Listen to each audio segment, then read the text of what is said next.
If you want to find some of Michigan's most historical artifacts, you have to look underwater. Every year, divers are finding new shipwreck preserves, and Michigan law states they are open for exploration. The wreck is there for you to explore, and the law specifically states it must remain accessible to sport diving for exploration.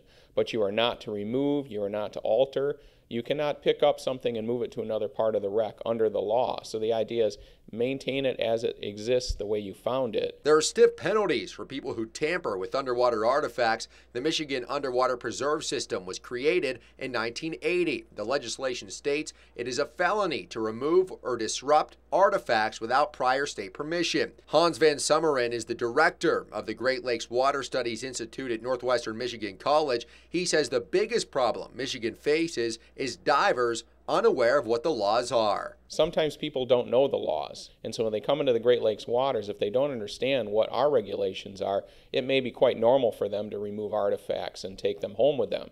Unfortunately, what that is not the case, and Michigan is very strict about removing any artifact, including areas in the debris fields around the shipwrecks. As more shipwrecks are discovered, preservation and exploration becomes even more important for state leaders wanting to preserve Michigan's future. Lawmakers have even drafted new legislation designed to ensure Michigan's artifacts are preserved and researched by Michigan institutions like NMC and not outside agencies. We do that, we can have a long-standing agreement for the future generations that anything we do find in the bottomlands can then be brought forth educationally through research and then kept in the state of Michigan. What I don't want to see is Michigan's bottomlands and the cultural resources taken over by a federal agency and then given to an outside university, leaving Michigan in the dark.